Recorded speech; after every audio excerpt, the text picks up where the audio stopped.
তা আপনি যখন দায়িত্ব নিলেন তারপর একটি অনুষ্ঠানে আপনার মানে আমি পত্রিকায় যা পাচ্ছিলাম সেখানে আপনি বলেছেন যে নিয়ন্ত্রণকারী সংস্থা নিজেই নিয়ন্ত্রিত হচ্ছে, মানে আসলে কি হয়েছিল?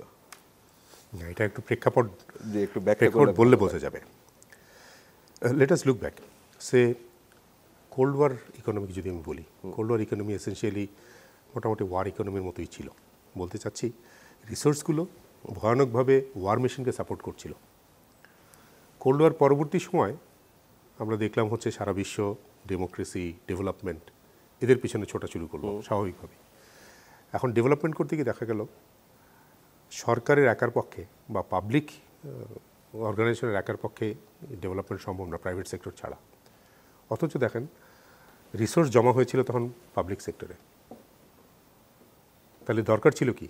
দরকার ছিল পাবলিক এবং প্রাইভেট সেক্টরের মাঝখানে এই রিসোর্সের একটা বন্টন, একটা লেভেল প্লেইং ফিল্ড তৈরি করা। সো ইউ নিডেড সামবডি যার সরকারের বাইরে একটা নিউট্রাল একটা বডি। এই বডি হচ্ছে বিভিন্ন সেক্টরে, শুধু টেলিকম সেক্টর না, বিভিন্ন সেক্টরে বিভিন্ন রকমের রেগুলেটর হিসেবে এটাকে তৈরি হয়েছিল। আরও একটা প্রধান কারণ ছিল, মানে প্রয়োজন ছিল কোথায়, আরেকটা প্রয়োজন ছিল হচ্ছে যে এই যে প্রাইভেট সেক্টরের লোকজনই বা আসবে, এদের মধ্যে থেকে কেউ কেউ সরকারের মদত পেয়ে যেন মনোপলি তৈরি করতে না পারে। এক্স্যাক্টলি। সো মূলত এই দুইটা কারণ, অন্যান্য কারণের পাশাপাশি মূলত এই দুইটা কারণে একজন ইন্ডিপেন্ডেন্ট রেগুলেটর দরকার হলো। বিটিআরসির জন্মও কিন্তু এই একই ধারাবাহিকতায়।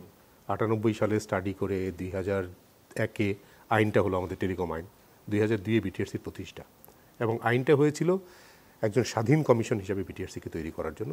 কারণ ওর কাজটা ছিল হচ্ছে মোটামুটি একটা রেফারির মতো একটা কাজ, লেভেল প্লেইং ফিল্ড তৈরি করা। 2010-এ এসে একটা অ্যামেন্ডমেন্ট করা হলো। সেই অ্যামেন্ডমেন্টে বলা হলো যে এখনও কিন্তু বিটিআরসি স্বাধীন কমিশন, কিন্তু বলা হচ্ছে বিটিআরসি যা যা করবে ও মন্ত্রণালয়ের পূর্ব অনুমোদন নেবে।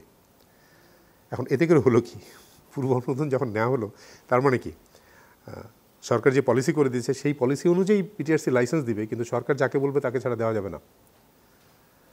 সরকার যাকে চাবে না তার লাইসেন্স বাতিল করা যাবে না। সবচেয়ে হাস্যকর হচ্ছে যে এই অ্যামেন্ডমেন্ট অনুযায়ী কাউকে যদি বাতিল করার জন্য আগে কারণ দর্শানোর নোটিশ দিতে হয়, এই কারণ দর্শানোর নোটিশও বিটিআরসি দিতে পারে না সরকারের পূর্ণ অনুমোদন ছাড়া। সেই ক্ষেত্রে আমরা যখন আইনের মধ্যে এখনও লিখে রেখেছি স্বাধীন কমিশন, এই শব্দটা এখন প্রহসন হয়ে যায়। ওই জন্যই আমি বলেছিলাম যে সরকারের নিয়ন্ত্রণ সংস্থা নিজেই নিয়ন্ত্রিত হচ্ছে। তবে আশার বিষয় হচ্ছে সম্প্রতি সরকার এই জিনিসটাকে গুরুত্বটা অনুধাবন করতে পেরেছেন এবং এটা এখন একটা বিবেচনাধীন আছে। আচ্ছা, এটাকে চেঞ্জ করা যায়, হতে পারে এটাকে চেঞ্জ করে যুগোপযোগী করে কীভাবে করে একটা অধ্যাদেশ তৈরি করা যায়, এটা কাজটা চলছে।